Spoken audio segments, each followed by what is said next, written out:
Hi everyone, welcome back to my channel. ഇന്ന് ഞാൻ കാണിക്കാൻ പോകുന്നത് ദമാമിലുള്ള പാരഡൈസ് ഫാമിലേക്ക് പോയപ്പോഴുള്ള കുറച്ച് വിശേഷങ്ങളൊക്കെയാണ്. ഈ പാരഡൈസ് ഫാം കൂടുതലും അറിയപ്പെടുന്നത് സ്ട്രോബെറി ഫാം എന്ന പേരിലാണ്. കുട്ടികളൊത്ത് വീക്കെൻഡ് അടിപൊളിയാക്കാൻ പറ്റുന്ന ഒരു ബെസ്റ്റ് സ്പോട്ട് തന്നെയായിരിക്കും ഇത്. പാരഡൈസ് ഫാമിൻ്റെ അകത്തേക്ക് കയറാൻ വേണ്ടിയിട്ടുള്ള എൻട്രി ഫീസായിട്ട് അവർ ചാർജ് ചെയ്യുന്നത് അഡൽട്ടിന് 22 റിയാലും അതുപോലെ കുട്ടികൾക്കാണെങ്കിൽ 11 റിയാലുമാണ്. 6 വയസ്സിന് താഴെയുള്ള കുട്ടികളാണെങ്കിൽ അവർക്ക് ഫ്രീ എൻട്രി ആണ്. ഇനി ഫാമിനകത്തുള്ള കുറച്ച് കാഴ്ചകളൊക്കെ കാണാം. ഫാമിൻ്റെ അകത്ത് ഒരു ഭാഗത്തായിട്ട് കുറച്ച് വളർത്തുമൃഗങ്ങളുടെ ഒരു ഏരിയ ആയിരുന്നു. അവിടെ ആട്ടിൻകുട്ടികൾ, കോഴികൾ, അതുപോലെ പശു ഇതൊക്കെ ഉണ്ടായിരുന്നു. അപ്പോൾ അതൊക്കെ നമ്മൾ വിസിറ്റ് ചെയ്തു. ഞങ്ങൾ താമസിക്കുന്ന കോബാറിൽ നിന്നും ഏകദേശം ഈ ഒരു സ്പോട്ടിലേക്ക് 40 to 45 കിലോമീറ്റേഴ്സ് യാത്രയുണ്ട്. അപ്പോൾ ഞങ്ങളൊരു വൈകുന്നേരമാണ് അവിടെ എത്തുന്നത്. 4 മണി അടുപ്പിച്ചായിട്ടുണ്ടാവും. എനിക്കവിടെ വലിയ പ്രത്യേകതയായിട്ട് തോന്നിയത് നല്ലൊരു ശാന്തമായിട്ടുള്ളൊരു അന്തരീക്ഷമായിരുന്നു. വലിയ ഒച്ചയോ ബഹളങ്ങളോ ഒന്നുമില്ല. പാരഡൈസ് ഫാമിൻ്റെ അട്രാക്ഷനുകളിലൊന്നായ ദ ജംഗിൾ എന്ന് പേരിട്ട് വിളിക്കുന്ന ഏരിയയിലേക്കാണ് ഞങ്ങളിപ്പോൾ പ്രവേശിച്ചത്. ഇതിൻ്റെ ഇൻഡോർ മുഴുവൻ അവരൊരു ആർട്ടിഫിഷ്യൽ ഗ്രീനറി കൊടുത്തിട്ട് ഒരു ജംഗലിൻ്റെ തീമിൽ സെറ്റ് ചെയ്തിട്ടുണ്ടായിരുന്നു. അപ്പോൾ ഇതിനകത്ത് പ്രത്യേകം ക്യാബിനുകളിൽ മുയലുകൾ, അതുപോലെ ക്യൂട്ടായിട്ടുള്ള ക്യാറ്റുകൾ, പിന്നെ അതുപോലെ മക്കാവോ ബേർഡ്സുകൾ, ഇതിൻ്റെയൊക്കെ പ്രത്യേകം സെക്ഷൻ ഉണ്ടായിരുന്നു. ഫാമിലേക്കുള്ള എൻട്രി ഫീസിന് പുറമെ ഇവ ഓരോന്നും എക്സ്പ്ലോർ ചെയ്യണമെങ്കിൽ നമ്മൾ പ്രത്യേകം ചാർജസ് അവിടെ പേ ചെയ്യണം. എൻ്റെ ഓർമ്മ ശരിയാണെങ്കിൽ ക്യാറ്റിൻ്റെ ആ ഒരു ഭാഗത്തേക്ക് പോകണമെങ്കിൽ 10 റിയാലും അതുപോലെ ബേർഡ്സിൻ്റെ സെക്ഷനിലേക്ക് 15 റിയാൽ പെർ ഹെഡുമാണ് അവർ ചാർജ് ചെയ്യുന്നതെന്നാണ് തോന്നുന്നത്. ഈ മക്കാവോ ബേർഡ്സൊക്കെയുള്ള ക്യാബിൻ്റെ പുറത്ത് ചെറിയ ചെറിയ കൂടുകളിൽ അത്യാവശ്യം ഓരോ കിളികളെയൊക്കെ അവർ സെറ്റ് ചെയ്തിട്ടുണ്ട്. അപ്പോൾ അതിനെയൊക്കെ കാണിച്ചു കൊടുക്കായിരുന്നു മോന്. ബേർഡ്സിൻ്റെ ഈ ഒരു ഏരിയയിലേക്കാണ് ഞങ്ങൾ കടന്നത്. അപ്പോൾ നമ്മളെ വെൽക്കം ചെയ്തത് ഈ ആശാത്തിയാണ് കേട്ടോ.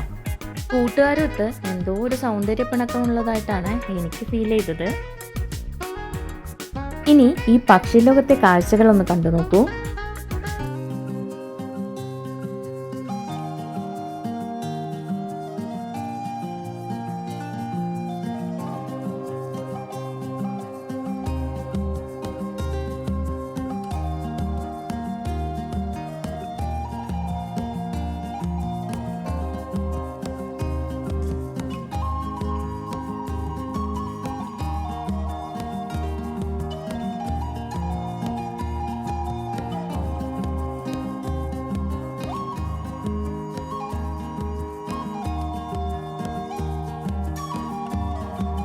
പറയാതിരിക്കാൻ വയ്യ.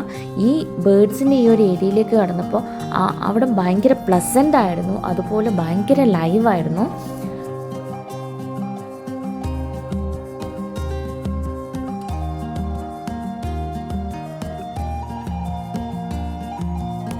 നിങ്ങൾ പാരഡൈസ് ഫാം വിസിറ്റ് ചെയ്യുകയാണെങ്കിൽ തീർച്ചയായിട്ടും വിട്ടുപോകാതെ ഈ ഒരു ഏരിയ എക്സ്പ്ലോർ ചെയ്യണം.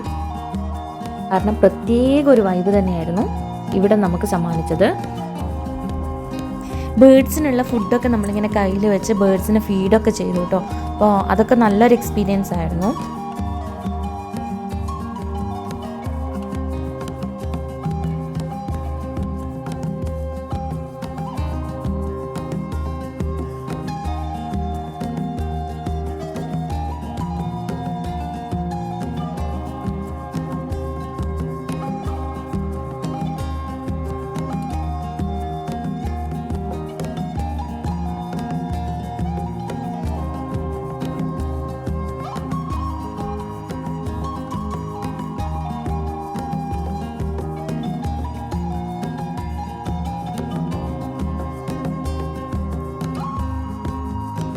ഇവിടുന്ന് നമ്മൾ നേരെ പോയത് ഓർഗാനിക് ഫാമിംഗ് ഒക്കെ ചെയ്യുന്ന മറ്റൊരു ഏരിയയിലേക്കാണ്. ഇത് അത്യാവശ്യം നല്ല വലിപ്പമുള്ള ഒരു ഫാം തന്നെയാണ്. അപ്പോൾ നമുക്ക് നടന്ന് വിസിറ്റ് ചെയ്യുന്നതിന് പകരം വേണമെങ്കിൽ അവിടെ നിന്ന് തന്നെ 4 വീലർ സൈക്കിളൊക്കെ കിട്ടും. അപ്പോൾ അതൊക്കെ നമ്മൾ ചവിട്ടി നമുക്ക് വേണമെങ്കിൽ എൻജോയ് ചെയ്ത് പോകാം. ഈ ഫാമിൻ്റെ പല ഭാഗങ്ങളിലായിട്ടും കഫറ്റീരിയകളൊക്കെ കാണാൻ പറ്റുമായിരുന്നു. അപ്പോൾ ഫാമിലി ആയിട്ട് ഗ്യാദർ ചെയ്യാനും അവരുമൊത്ത് ടൈം സ്പെൻഡ് ചെയ്യാനൊക്കെയുള്ള നല്ല സ്പോട്ടുകളൊക്കെ അവിടെയുണ്ട്.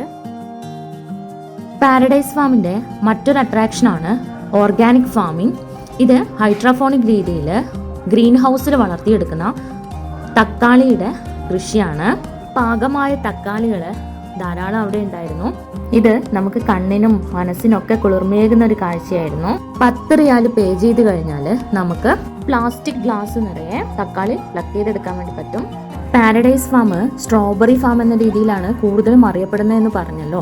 അപ്പോൾ ഞാൻ ആദ്യമായിട്ടാണ് ഒരു സ്ട്രോബെറി ഫാം വിസിറ്റ് ചെയ്യുന്നത്. ഇവിടുത്തെ കൃഷി രീതി, സ്ട്രോബെറി കൃഷി ചെയ്യുന്ന രീതി വളരെ വ്യത്യസ്തമായിരുന്നു. പ്ലാസ്റ്റിക് പോട്ടുകളിലും പൈപ്പുകളിലൊക്കെ പ്രത്യേക ക്രമീകരണങ്ങൾ ഒരുക്കിയാണ് ഈ സ്ട്രോബെറി കൃഷി ഇവിടെ നടത്തിയിരിക്കുന്നത്. 5 റിയാൽ കൊടുത്തു കഴിഞ്ഞാൽ നമുക്ക് ഈ സ്ട്രോബെറി ഫാമിൻ്റെ അകത്തേക്ക് കയറാൻ വേണ്ടി പറ്റും. അവിടെ നിന്ന് അവർ ഒരു പ്ലാസ്റ്റിക് ഗ്ലാസ് തരും. അതിൽ ആവശ്യമുള്ളത്ര നമുക്ക് ഫ്രഷ് സ്ട്രോബെറീസ് കട്ട് ചെയ്തെടുക്കാൻ വേണ്ടി പറ്റും. പ്രത്യേകം ശീതീകരിച്ചിട്ടുള്ള ഒരു റൂമിലാണ് ഈ സ്ട്രോബെറീസ് വളരുന്നത്. അപ്പോൾ സ്ട്രോബെറീസിന് തണുത്ത ക്ലൈമറ്റ് ആയിരിക്കണം വളരാൻ വേണ്ടി അനുയോജ്യമായത് എന്ന് മനസ്സിലാക്കാൻ പറ്റി. കുട്ടികൾക്ക് കളിക്കാനുള്ള പെഡൽ ബോട്ടുകളും സ്വിമ്മിംഗ് പൂളും അതുപോലെ മറ്റ് റൈഡുകളൊക്കെ പാരഡൈസ് ഫാമിനെ വ്യത്യസ്തമാക്കുന്നു. എന്തായാലും നല്ലൊരു അനുഭവമായിരുന്നു പാരഡൈസ് ഫാം സമ്മാനിച്ചത്. അപ്പോൾ ഇന്നത്തെ വിശേഷങ്ങൾ ഇത്രയേ ഉള്ളൂ. എല്ലാവർക്കും വീഡിയോ ഇഷ്ടമായെന്ന് കരുതുന്നു. ടാറ്റാ.